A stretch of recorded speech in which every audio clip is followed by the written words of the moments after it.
और वही प्रधानमंत्री आवास योजना को लेकर छत्तीसगढ़ की राजनीति एक बार फिर गर्मा गई। डिप्टी सीएम एवं पंचायत विकास मंत्री विजय शर्मा ने मुख्यमंत्री विष्णुदेव साय को पत्र लिखकर योजना में हुई प्रगति का ब्यौरा दिया। साथ ही उन्होंने पूर्ववर्ती कांग्रेस सरकार पर गरीबों को आवास से वंचित रखने का आरोप लगाया। पत्र लेकर भाजपा और कांग्रेस के बीच राजनीतिक बयानबाजियां तेज हुई। देखिए हमारी पूरी रिपोर्ट में। शर्मा ने अपने पत्र में कहा कि कांग्रेस सरकार के कार्यकाल में प्रधानमंत्री आवास योजना के लिए आवश्यक राज्यांश उपलब्ध नहीं कराया गया, जिसके कारण लाखों पात्र परिवार पक्के मकान से वंचित रह गए। उन्होंने तत्कालीन पंचायत एवं ग्रामीण विकास मंत्री टीएस सिंहदेव के इस्तीफे का जिक्र करते हुए कहा कि उस समय गरीबों के आवास के लिए पर्याप्त राशि उपलब्ध नहीं कराई जा सकी थी। भाजपा का आरोप है कि कांग्रेस सरकार की प्राथमिकताओं में गरीबों का आवास शामिल नहीं था। डिप्टी सीएम विजय शर्मा का कांग्रेस पर बड़ा हमला। कांग्रेस सरकार ने रोके थे गरीबों के मकान। टीएस सिंहदेव के इस्तीफे का जिक्र कर भाजपा ने साधा निशाना। भूपेश का पुराना दावा, केंद्र ने आवास स्वीकृति में किया भेदभाव। 2.5 साल में 10,60,000 आवास पूरे होने का सरकार का दावा। पीएम आवास योजना पर भाजपा कांग्रेस फिर आमने सामने। प्रधानमंत्री आवास योजना को लेकर कांग्रेस सरकार के दौरान भी बड़ा राजनीतिक विवाद हुआ था। तत्कालीन पंचायत मंत्री टीएस सिंहदेव ने वर्ष 2022 में आवास योजना के लिए पर्याप्त बजट नहीं मिलने का मुद्दा उठाते हुए पंचायत विभाग की जिम्मेदारियों से इस्तीफा दे दिया। उस समय सिंहदेव ने कहा था कि गरीबों को आवास उपलब्ध कराना उनकी प्राथमिकता है और इस विषय पर उनकी पीड़ा सार्वजनिक भी हुई थी। वहीं पूर्व मुख्यमंत्री भूपेश बघेल लगातार ये कहते रहे हैं कि केंद्र सरकार ने राज्य के लिए आवास स्वीकृत करने में भेदभाव किया और कई प्रस्ताव लंबित रखे। कांग्रेस का दावा रहा है कि राज्य सरकार केंद्र से आवासों की स्वीकृति और संसाधनों की मांग करती रही, लेकिन अपेक्षित सहयोग नहीं मिला। जब आदमी पार्टी के अधीन है और हाईकमांड कहता है तो कोई विकल्प नहीं रहता। अनुभवी हैं उन लोग भी, कुछ नए भी विधायक हैं, लेकिन काफी लंबा उनका कार्यकाल रहा है। उनका दृष्टिकोण है, अगर उनको लगता है कि ये अनुशासनहीनता है तो उनको स्वतंत्रता है अपनी राय रखने का। मैंने अपनी मंशा उस पत्र के माध्यम से व्यक्त की थी। केंद्र के पंचायती राज मंत्री छत्तीसगढ़ आए थे और अपने दौरे के प्रारंभ में ही मेरे ख्याल से उन्होंने टिप्पणी की थी कि छत्तीसगढ़ प्रधानमंत्री आवास में और रोजगार गारंटी में बहुत खराब काम कर रहा है, कमजोर काम कर रहा है। उस बात को भी अपने ऊपर लेते हुए, हम लोग सरकार के हिस्से हैं, लेकिन मैं अगर मंत्री हूं, उस विभाग का तो पहला दायित्व तो मेरा है और इतने महत्वपूर्ण कार्यक्रम में अगर काम अच्छा नहीं हो रहा है तो मैं शायद पीछे रहूं, मैं उस विभाग में ना रहूं तो बेहतर काम हो। जो पत्र मीडिया के माध्यम से मुझे पता चला, जैसे आपको पता चला वैसे मुझे पता चला। पत्र आएगा, विचार करूंगा उसमें, और वो मुझे विचार नहीं हुआ तो मैं अपने जो पदाधिकारी हैं उनसे अवगत कराऊंगा।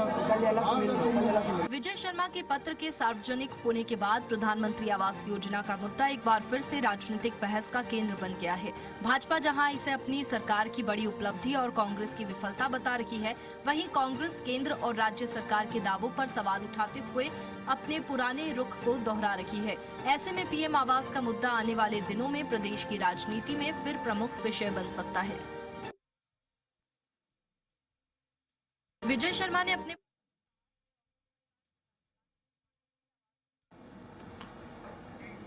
तो देखिए किस तरह से एक बार फिर चर्चा में है। पीएम आवास योजना को लेकर सवाल उठ रहे हैं। छत्तीसगढ़ में सियासत हाई है। हमारे साथ बीजेपी प्रवक्ता उज्जवल दीपक जी यहाँ पर जुड़ गए। उज्जवल जी आपका स्वागत है। और धनंजय सिंह ठाकुर जी कांग्रेस प्रवक्ता हमारे साथ बने।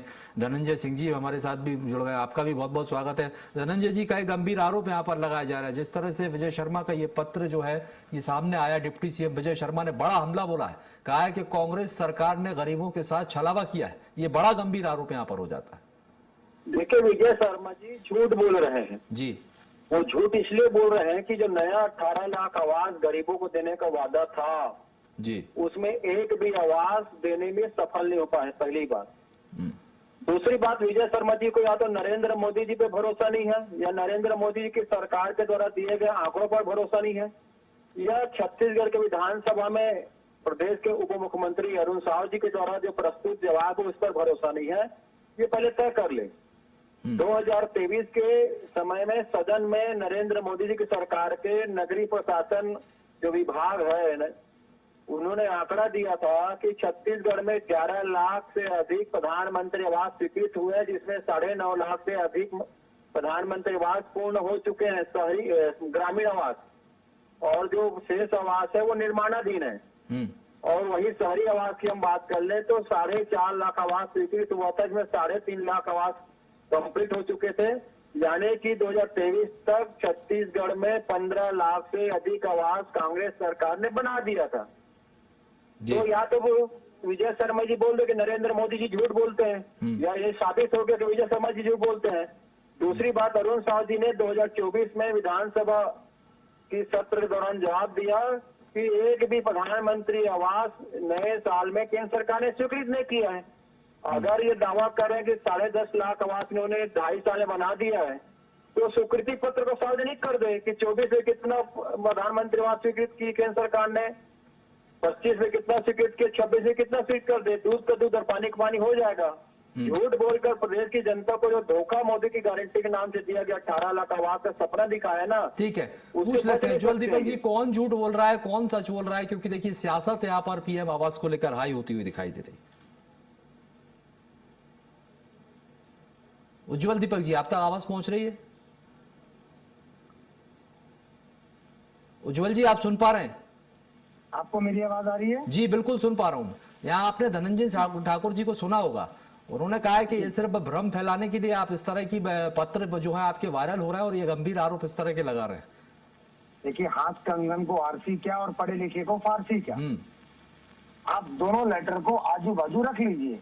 एक लेटर, एक पत्र जो उस समय के पंचायत मंत्री टीएस सिंहदेव जी ने अपने मुख्यमंत्री को लिखा था, और एक आज का कल का पत्र जो माननीय विजय शर्मा जी ने अपने मुख्यमंत्री को लिखा है।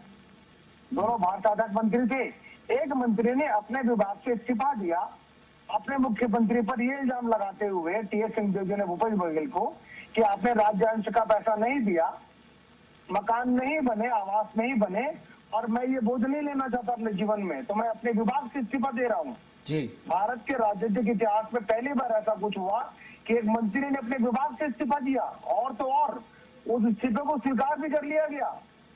जिस व्यक्ति को मुख्यमंत्री बनाने का वादा किया गया था, मुझे उनके इस्तीफे को स्वीकार कर लिया गया। एक पत्र माननीय विजय शर्मा जी ने हमारे मुख्यमंत्री विष्णुदेव साय जी को लिखा है, 26,000 करोड़ रुपए की राशि स्वीकृत करने के लिए इन सालों में। और मैं आपको बता दूं, 1600 आवास हर दिन प्रतिदिन छत्तीसगढ़ में बन रहे हैं। माननीय प्रवक्ता धनंजय सिंह ठाकुर जी से आग्रह है कि किसी दिन लेकिन उज्ज्वल दीपक जी, चलिए अगर हम ये मान भी लेते हैं पिछली सरकार की चूक थी, तो अभी तो अब आपकी सरकार है, 2.5 साल में कितने मकान दे दिए पीएम आवास के तहत? बन गया है, रोज 1600 में मकान बन रहे हैं। लेटर जारी कर दो ना, स्वीकृति वाला लेटर जारी कर दो। पढ़ लीजिए आप। अरे विजय शर्मा जी का लेटर फर्जी है, आप नरेंद्र मोदी सरकार के द्वारा जारी स्वीकृति लेटर जारी कर दो। अब अगर ये अब वही पढ़े लिखे को फारसी क्या, मैंने इसी कारण बोला। अरे तो मैं तो, आप मेरे से ज्यादा बुद्धिमान है, ज्यादा पढ़े लिखे हैं भाई, आप पढ़े लिखे बुद्धिमान है, आप बुद्धिमान है भाई, विद्वान व्यक्ति है। नहीं, ये जो पत्र सामने आया है, क्या उज्ज्वल जी ये माना जाए डिप्टी सीएम विजय शर्मा का ये पत्र, ये बड़ा हमला कांग्रेस पे उनकी तरफ से बोला गया, क्या राजनीतिक दबाव बनाने की कोशिश है? किस तरह से देखा जाए? नहीं, ये कोई राजनीतिक दबाव नहीं है, ये फैक्ट्स हैं जी, ये तथ्य हैं। उन्होंने हमारे मुख्यमंत्री जी को धन्यवाद दिया है कि एक मुख्यमंत्री वो थे भूपेश बघेल जिन्होंने पैसा नहीं दिया, और एक मुख्यमंत्री ठीक है, एक आदिवासी। ठीक है, तो फिर धनंजय सिंह जी, ये तो स्वीकारोक्ति हो जाती है कि अगर विभाग जिसके पास है, अगर वहीं के मंत्री अगर इस्तीफा दे देते हैं टीएस सिंहदेव जी, तो ये बड़ा कबूलनामा हो जाता है उनकी तरफ से। क्यों इस्तीफा देना पड़ा था? देखिए, मान लो टीएस सिंहदेव ने इस्तीफा दिया ना, अपने नैतिक जवाबदारी निभाया। क्या धर्मेंद्र प्रधान क्यों दिया था? धर्मेंद्र प्रधान में नैतिकता नहीं है? पेपर लीक के मामले में फंसे हुए का नरेंद्र मोदी नैतिकता नहीं है? देश के हालात इस्तीफा देते हैं। सुन लीजिए ना, सुन लीजिए ना, सुन लीजिए ना, दो मिनट सुनिए ना। विद्वान व्यक्ति है आप, पढ़े लिखे व्यक्ति हैं, पढ़े लिखे व्यक्ति हैं, सुन लीजिए। और विजय शर्मा ने फर्जी पत्र लिखा कह रहा हूँ मैं, क्योंकि भाजपा के प्रवक्ता नरेंद्र मोदी की सरकार द्वारा स्वीकृत आवासों के लेटर जारी नहीं कर पा रहे हैं। ये पत्र को तब तक फर्जी माना जाएगा जब प्रधानमंत्री आवास के स्वीकृति पत्र जारी नहीं किया जाएगा कि 2024, 2025 और अभी 26 से कितना मकान अलॉटमेंट किया केंद्र ने, तब तक ये पत्र फर्जी माना जाएगा। भाजपा का चलिए ठीक है, लेकिन ये जो कुछ भी हो रहा है अब इस पर सियासत देखने को मिल रही है, लेकिन जिन लोगों को दीपक उज्जवल जी वर्षों से मकान नहीं मिले हैं, अब सरकार यहाँ पर आपकी है, सत्ता में आप हैं, उसकी जिम्मेदारी कौन तय करेगा? हमारी जिम्मेदारी बस हम ले रहे हैं। हम तो पैर पसार कर उनको चाबी सौंप रहे हैं। भाई साहब, अपना स्वागत है आपको। जिस जिले के जिस गांव में मेरे साथ चलना हो, मैं आपके साथ चलता। चलिए ठीक है, समय खत्म होता है। आप दोनों का बहुत बहुत धन्यवाद हमारे साथ चर्चा में शामिल होने के लिए। देखिए, पीएम आवास योजना को एक बार फिर भाजपा वर्सेस कांग्रेस सामने आ गई है, क्योंकि जिस तरह से विजय शर्मा का जो पत्र सामने आया डिप्टी सीएम, उसके बाद सियासत गर्मा गई। कई गंभीर आरोप हैं। एक तरफ कांग्रेस का ये आरोप है कि भारतीय जनता पार्टी झूठ बोल रही है, तो वहीं दूसरी तरफ बीजेपी की तरफ से ये आरोप लगाए जा रहे हैं कि इनके काल में ये हुआ था कि लोगों को मकान नहीं मिल सके थे। तो बीजेपी सीधा सीधा कांग्रेस के ऊपर ठीकरा फोड़ रही। बहरहाल अब सियासत हो रही है, लेकिन ये बहुत जरूरी हो जाता है कि मकान जो है वो गरीबों का हक है, ये जिम्मेदारी